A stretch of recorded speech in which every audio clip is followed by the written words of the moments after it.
আমার আম্মাই হয়তো বা একটু বলছিল খোলা মনে, কারণ মার মন তো সবসময় কি উদার থাকে। তো আজকে আমি মাইয়া, তো মাইয়ার আর কে উদার থাকবো। সাদ্দাম ভাই আপনি মনে কিছু রাইখেন না, বুঝছেন না, আজকে কিন্তু পালা ওইভাবেই চলবো। আল্লাহ আজকে যা করে। তাই তো মা জননীর কাছে বড় পীরের কাজ হইতে জীবনী হইতে আমি একটা প্রশ্ন চাই। বলবেন কথা, বলবেন কথা, ভাবুকের ঘোষাই রে, ভাবুকের ঘোষাই রে। জীবনীতে প্রমাণ করে পিরানের পীর দস্তগীর বড় পীর আব্দুল কাদের জিলানী মাহবুবে সুবহানী, যার নাম হয় বড় পীর আব্দুল কাদের জিলানী। সে মাতৃগর্ভ হইতে 18 পারা কোরআন মুখস্থ করে এই না ভবে আসে। আপনারা শুনেছেন পিরানের পীর দস্তগীর বড় পীর আব্দুল কাদের জিলানী, যিনি অন্যান্য পীরের চাইতে একেবারে আলাদা। যেই বড় পীর মায়ের মাতৃগর্ভ অবস্থায় থাকতে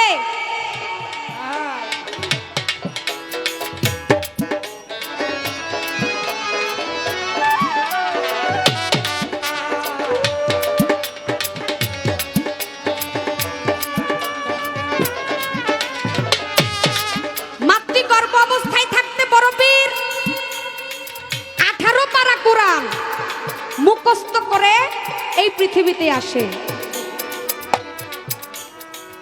যিনি এত বড় একজন আল্লাহর ওলি, যেই ওলির সাথে অন্য কোন ওলির তুলনা হয় না। আল্লাহ পাক তাকে এতই জ্ঞান দান করেছেন, যেই জ্ঞানের সাথে অন্য কোন জ্ঞানের তুলনাও কিন্তু হয় না। আমার একটু জানার দরকার, যেই আল্লাহর ওলি মাতৃগর্ভ থেকে 18 পারা কোরআন মুখস্থ কইরা আসে, দেখা যায় দুনিয়ার ভিতরে আমার বড় পীর যখন শিশু অবস্থায়, বয়স যখন 9 থেকে 10 বা 11, এই বয়সে আমার বড় পীর কিছু বকরি এবং গরু, কি বাবা, তিনি বনে যখন চড়াইতে যায়, রাখালগিরি করতে যায়, তখন দেখা যায় আমার বড় পীর ওইখানে একটা শিক্ষা, একটা জ্ঞান অর্জন করেছিল।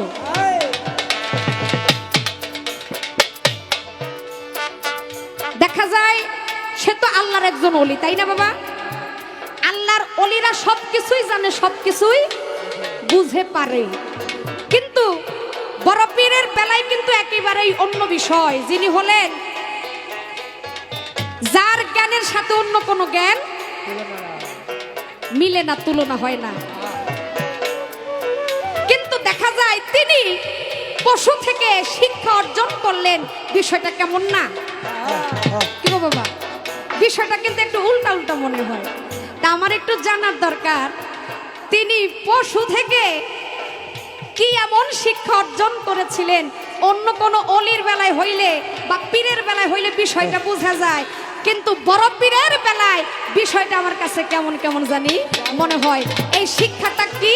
এই শিক্ষাটা সবার মাধ্যমে যদি আপনি একটু শিখিয়ে দেন, তাহলে অনেকেই অনেক কিছু আমার বড় পীরের জীবনী থেকে ইনশাল্লাহ আজকে পেয়ে যাবে। এই পর্যন্ত বলা কওয়া আর তো বেশি।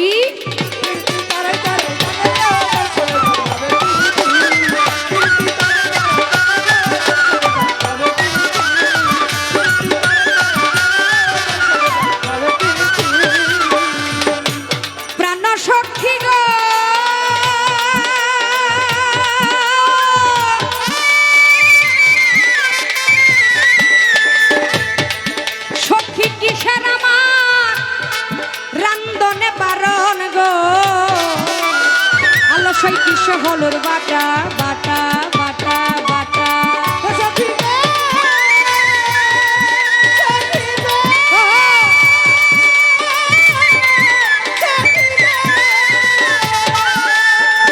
সখী কিশোর আমার রান্ধনে বারণে গো, আলো সই কিশোর হলুদ বাটা ওরে আখি জলে ছল ছলা তার ভাইসা গেল বাটা গো, দর্শনে জানাবে প্রীতি প্রীতি তারাই তারাই জানে গো।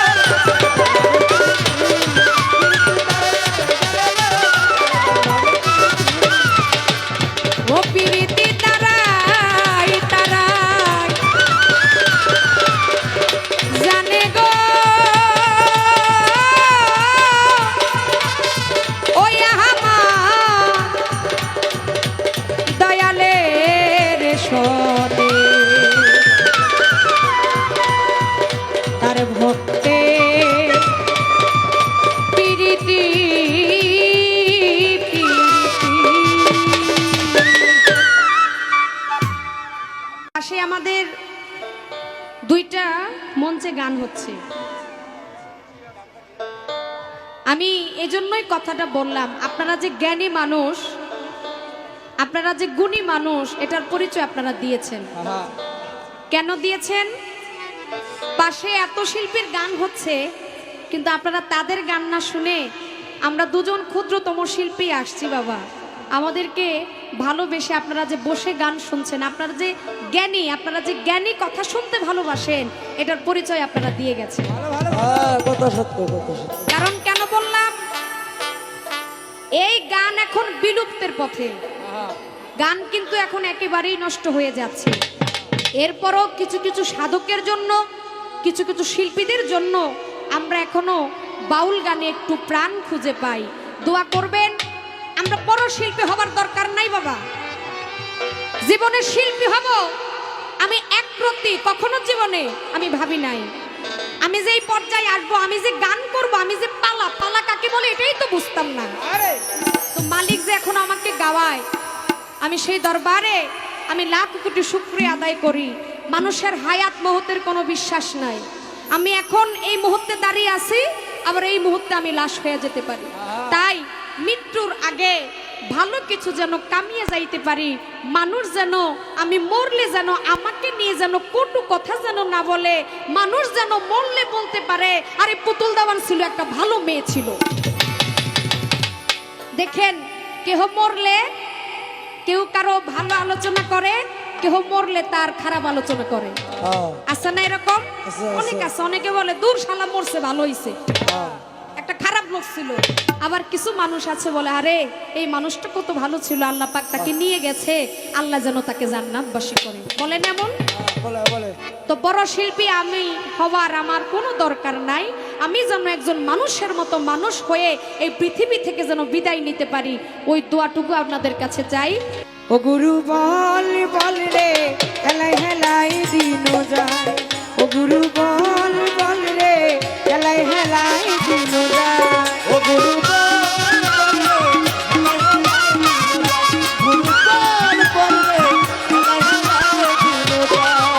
আমি কিখানে জল ভরতে আইলাম, কিখানে জল ভরতে আইলাম, বড় পীরের নাই। গুরু বল বল রে, হেলাই হেলাই দিন যায়। ও নবী বল বল রে, হেলাই হেলাই দিন যায়। ও রাসূল বল বল রে, হেলাই হেলাই দিন যায়। সাহাবী বল বল রে, হেলাই হেলাই দিন যায়। আমার যাহা কথা ছিল মা জননীর তরে, সুন্দর করে জবাব দিলেন ধর্মরাজা সরে। আমার কথা জবাব দিয়া প্রশ্ন গেছে করে, ভুলি নাই কথার জবাব দিব তারে। ওই মায়ে ঝিয়ে যাবো বুকে বুক মিশাইয়া, বাড়িতে যাইবেন মা গো আমার চলিয়া। ওই স্টেজেতে কোনো আজকে খাতির কিন্তু নাই, আরো কয় মায় আমারে সারা সারি নাই। যতই আজকে সারিতে নাহি চান, ওরে আমার সোনারি সার, একদিন ছাইরা দিতে হবে ও গো মা জননী। যেদিন ডাকবে ডাকবে আমার পরপারের কান্ডারি। আড়াই আড়ি বাড়াবাড়ি, আড়াই বাড়ি বাড়ি চলবে না।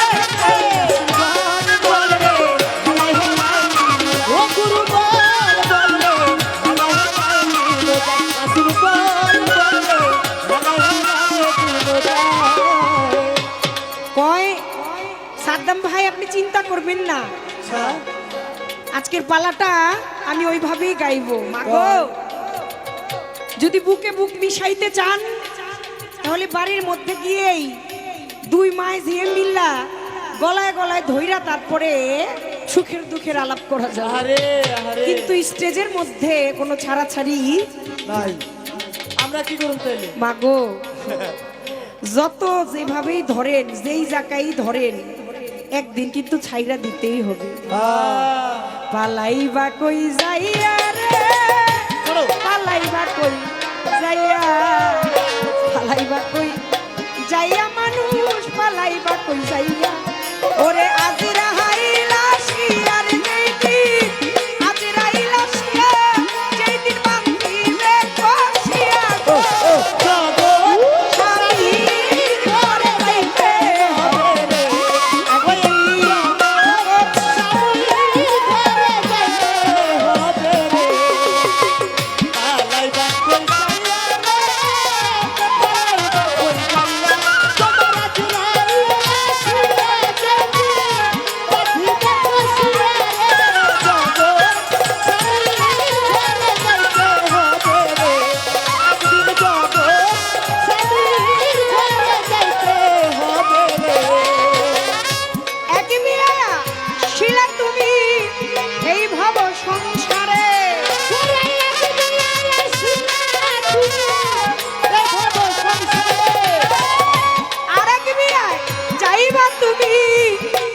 তারা সেই যে যাইব আর না আইব,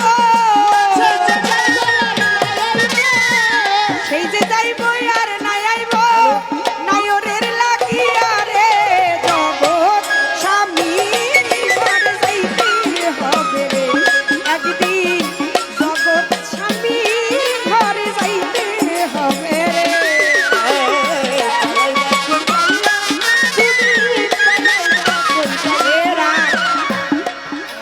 তাই তো মাগো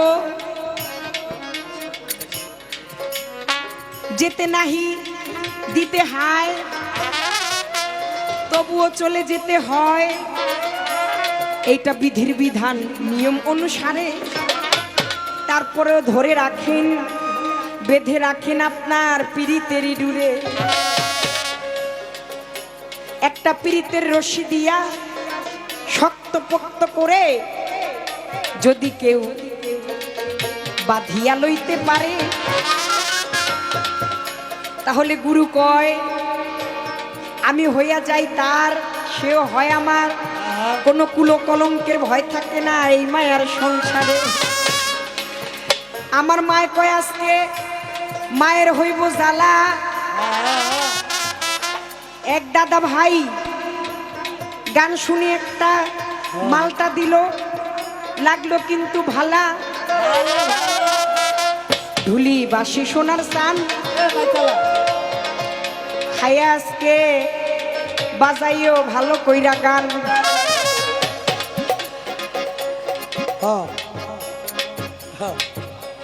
কয় আজকে আমার মায়ের একটু জ্বালা সইতে হইব মাগো, জ্বালায় জ্বালায় অঙ্গ জলে রে, এ পুতুল মারে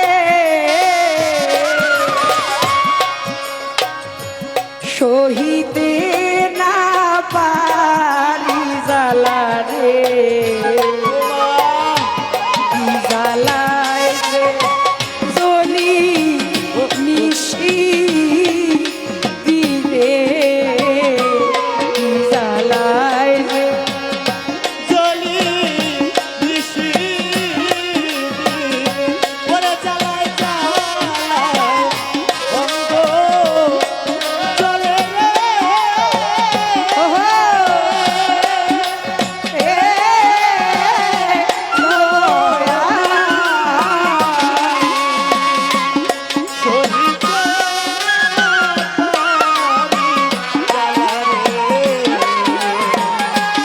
আর কত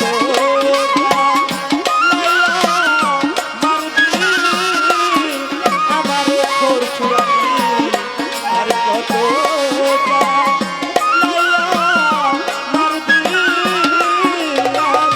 ওরে ঘরে জ্বালা বাইরে জ্বালা রে, এ বাঁধ জ্বালা দিস কি রে বন্ধু রে, জ্বালায় যে দলি রাত্র দিনে গো, জ্বালায় জলি রাত্র দিনে ওরে বন্ধুর জ্বালায় জইলা জইলা মরি রে।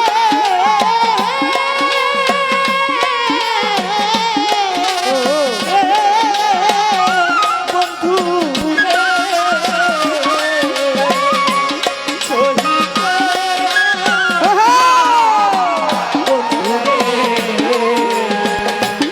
আর কত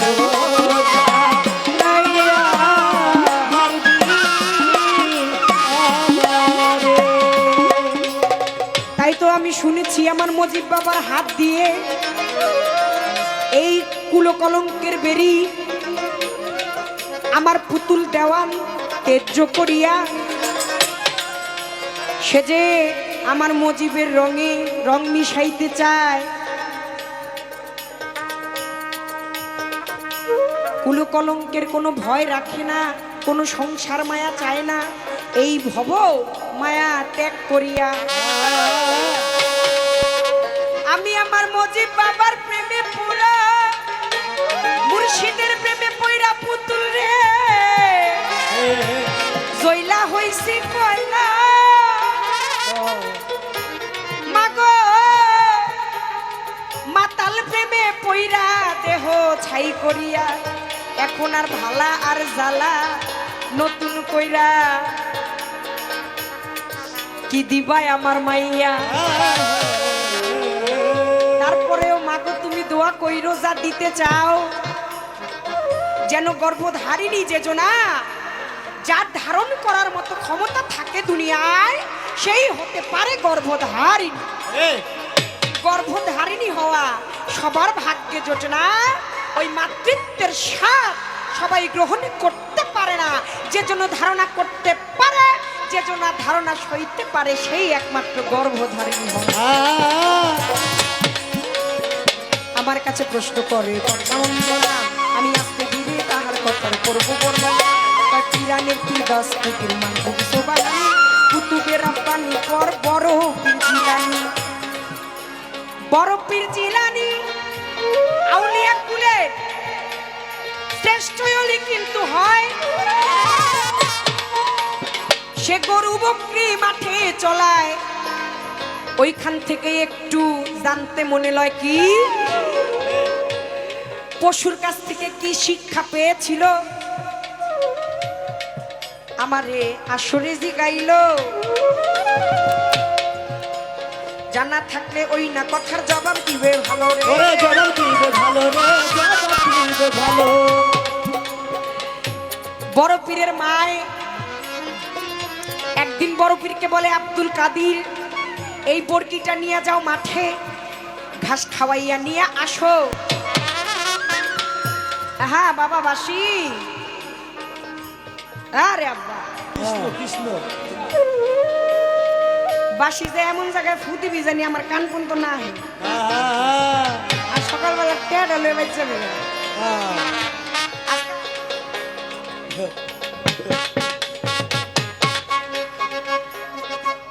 মায়ের আদেশ ক্রমে চলে গেল মাঠে গরু কিন্তু লইয়া কয় হাট হাট হাট হাট একটা পৃষ্ঠের মধ্যে দিয়েছে বাড়ি নরম হাত দিয়া হাট হাট। গরু কয় আল্লাহ রে মাবুদ রে আল্লাহ রে তোর দরবারে আমি ফরিয়াদ জানাই এই বেলায়েতের বাচ্চা বড় পীর আমার পৃষ্ঠের দেশে একটা বাড়ি মারছে আমার জবানটা খুইলা দেওয়া আমি কিছু বলতে চাই আল্লাহর কুদরতে ওই গাভীর গেল জবানও খুলিয়া সেদিন বলছিল আসসালামু আলাইকুম বড় পীর আমি পশুকুল হইতে আজকে আপনার ছোঁয়ায় আমার মুখের বাক্য গেছে যে খুলিয়া যদিও আপনার ছোঁয়া পেয়েছি এই পশুত্ব যাবে আমার যেতে পারে আপনার কৃপায় বিলুপ্ত ঘোষণা হয়ে কিন্তু একটা কথা আপনারে বলতে চাই বড় পীর বেয়াদবি নিবেন না এই মায়ার সংসারে বেলায়েতের বাদশা আপনি ওহে বড় পীর বেলায়েতের বাদশা আপনি ওহে বড় পীর জিলামের জিলামে কুতুবেরা পানি গরু চড়াইবার জন্য দুনিয়ায় না যাই বেলায়েতের বাদশা আমি আপনায় বলতে চাই ওরে বলতে চাই রে আপনার বলতে চাই গরুটাই কয় বড় পীর আপনি হলেন বেলায়েতের বাদশা সৃষ্টিতে রুহুতে যখন রুহু সৃষ্টি করলেন তখন কয়েকটা কাতার হইলেন তৎমধ্যে নবীদের কাতার আম্বিয়াদের কাতার এবং আউলিয়াদের কাতার একটা রুহু শুধু আউলিয়ার কাতার থেকে নবীদের কাতারের মধ্যে ঢুকতে চায় আমার আল্লাহ কয় এই ফেরেশতারা তাড়াতাড়ি এই রুহুরে থামাও ওরে বলো ও যে গিয়া এই আউলিয়া কাতার থেকে নবীর কাতারে গিয়ে ঢুকতে চায় আমি আমার নবীর পরে আখিরি জামানা শেষ নবীর পরে আমার প্রেমিকের পরে হাবিবের পরে আর কোন নবী এই দুনিয়ায় প্রেরণ করবে নবীর কাতারে ওরে কোনো ঠাই দিতে পারবো না। তবে তুমি এটা বলো, ওই যে আমার নবী যখন মেরাজে গিয়েছিলেন, মেরাজে যখন যাবেন, আমার নবী যখন বোরাকে চড়বেন, তখন আমার বড় পীর সেই দিন একটা পাথর হইয়া আমার দয়াল নবীরে বোরাকে উঠতে সাহায্য করছে। সেজন্য আমার বড় পীরের, আমার সেই নবীর পদচিহ্ন ছিল আমার বড় পীর জন্ম লগ্নেই আমার বড় পীর সেই দয়াল নবীর চিহ্ন নিয়ে জন্মগ্রহণ করে।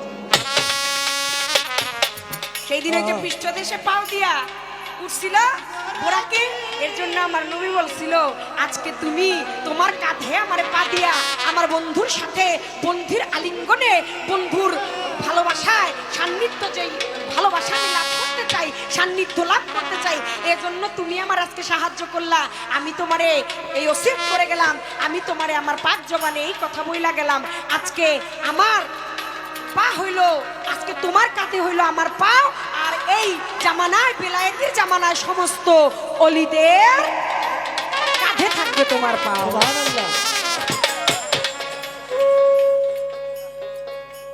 আজকে তোমার কাঁধে হইলো আমার পা, আর বেলায়েতের জামানায় সমস্ত অলিদের কাঁধে থাকবে তোমার পাও। এবার কয় মা বলেন, আপনি এত বড় একজন বড় পীর, পিরানের পীর দস্তগীর কুতুবে রাব্বানি মাহবুবে সুবহানি গাউসে সামদানি বড় পীর আব্দুল কাদের জিলানী, সে একটা কুকুর আমার বড় পীরকে বলছিল, আল্লাহ রে বলছে, আল্লাহ মানে একটু জবান খুলে দেন, আমি একটু বেলায়েতি জামানার সর্বশ্রেষ্ঠ অলি যায়, আমার সুযোগ যায়, আমার একটু জবানটা খুলে দেন, আমি একটু বড় পীরের সাথে একটা কথা বলবো। আল্লাহ কয় যা, দিলাম। সেই দিন যায়া বড় পীরের পাটা চাটে, বলে বড় পীর আপনার সাথে আমার একটা কথা আছে। কয় বলো, কি কথা তুমি বলতে চাও? কয় একটা কথাই আমি জানতে চাই, শুধু বলতেই চাই না, আমি জানতে চাই আপনি শ্রেষ্ঠ নাকি আমি শ্রেষ্ঠ। বড় পীর কয়, কুকুর রে, তুমি শ্রেষ্ঠ নাকি আমি শ্রেষ্ঠ, এই কথাটা তুমি কেন জিজ্ঞাসা করলা? কয় বড় পীর, আমি একটা কুকুর, আমার মনিবের বাড়িতে আমি থাকি, আমি কুকুর বলে, পশু বলে ছোট ছোট বাচ্চা কাচ্চারা আমার যে যেইভাবে পারে সেইভাবেই আঘাত করে। কেউ ঢিল ছোড়ে, আবার কেউ লাঠি দিয়া মারে, কেউ গরম পানি দিয়া শরীরে ঘাও দেয় বানাইয়া, কেউ আবার ওই ঘায়ের মধ্যে খোঁচা দেয় রক্ত বাহির করিবার লাগিয়া। না খাইয়া বনে বনে আমার মনিবের বাড়ি আমি পাহারা যাই দিয়ে, রাস্তায় তাকিয়ে থাকি কখন আমার মনিব আসবে এই পথ দিয়ে। মনিব আসলে বুঝি আমারে একটু কাছে ডাকবে। মনিব যখন বাড়িতে আসে, আমি তার পাওটা আমার জিহ্বা দিয়া চেটে পরিষ্কার করে আমার মনিব ঘরে গিয়ে সুখে শান্তিতে পরিবার পরিজন নিয়ে সুখের গুমগুমায়। আর বড় পীর খুদায় অনাহারে আমাকে একটু ফ্যান দেওয়ার কথা, যেই দিন ওই ফ্যান ওই ভাতের মার কাপড়ে দেয়, সেই দিনেই ভাগ্যে জোটে না, থাকি রে না খাইয়া। তাতেও মনে কোনো দুঃখ নেই না, আমার মনিবের বাড়ি আমি পাহারা যাই দিয়ে, আমি কিন্তু আমার চাকরিটা লইলাম বড় পীর আমার জায়গা ঠিক করে লয়ে। তাহলে আমি জানতে চাই আপনি শ্রেষ্ঠ, মানুষ শ্রেষ্ঠ নাকি আমি শ্রেষ্ঠ? আমার বড় পীর কয়, কুকুর আমি তোমার কাছে বলি, আগে ভালোভাবে ভাব কইরো, থাইকো তোমার দীনবন্ধুর বাড়ি। তুমি সেই দিন আল্লাহর সান্নিধ্যে গেলে যদি তোমার বন্ধুর সনে তোমার বন্ধু তোমারে চিনিতে পারে, তাহলেই তুমি শ্রেষ্ঠত্ব লাভ করতে পারবে থাকিয়া এই মায়ার সংসারে। আমার মাতাল বলছে না, ওরে থাকলে কিছু চেনা জানা হবে তার কেমন করি লাগে না, ওরে ডাকছে রাসূলাই রে তাড়াতাড়ি, যে করে আমার নবীর তাবেদারি, থাকলে কিছু চেনা জানা তার তেমন কোনো করি লাগে না, যে করে আমার নবীর তাবেদারি। পার হইতে হাসর মিজান ডাকছে আমার রাসূল, দেওয়ান আমার নবী হবে সেই দিন ওই নায়ের কান্ডারি। বাবা কথাটা হইল আপনি যার ভজনা করেন, আপনি যার সাধনাই করেন, আপনি যার ডিউটি করেন, আপনার নিরিখের কাটা যেন ঠিক থাকে। যে যা করে করুক, আপনি আপনার ডিউটিটা ঠিক মতো দিয়া দেন। যে আপনাকে ডিউটি পালন করার জন্য এই দুনিয়ায় পাঠাইছে, আপনি জানি সেই দিন গিয়ে আপনার বন্ধুর কাছে বলতে পারেন, মাওলা রে, আমি আমার ডিউটি শুরু থেকে শেষ পর্যন্ত ঠিকই পালন করে আসছি। এই পশু থেকে শিক্ষাটা, কুকুরের কথাটা আমি বললাম যে আমার বড় পীর বেলায়েতের বাদশা, এমন কোনো ভাষা নাই যে আমার বড় পীর জানতেন না। সে পশু পাখির ভাষাও বুঝতেন। পশু পাখির সাথে পশুর পাখিও আল্লাহর দরবার থেকে জবান খুলে এনে আমার বড় পীরের সাথে মনের সুখ দুঃখ আলোচনা করতেন। আর গাভী বলছিল, বড় পীর আপনার ছোঁয়ায় তো আমি শ্রেষ্ঠত্ব লাভ করলাম, আমার জবান খুলে গেল, আপনার পশুত্ব থেকে, পশুর জীবন থেকে আমি মুক্তি পেয়ে যাব, কিন্তু আপনি আপনার শ্রেষ্ঠত্ব কতটুকু পালন করছেন? আপনি তো বড় পীর, আপনি বেলায়েতের বাদশা, আপনি একটু ধ্যান করেছে সেই দিনের কথা মনে করেন। আপনার কাজ কিন্তু এই মাঠে মাঠে গরু আর বকরি চড়ানো। আপনি যের জন্য আসছেন, আপনার যের জন্য বাদশাহিত্ব দেওয়া হয়েছে, আপনি অবশ্যই গিয়ে আগে সেই বাদশাহী আগে করে নেন। এই পর্যন্ত তাহার কথা আমি রাখিয়া বারণ বা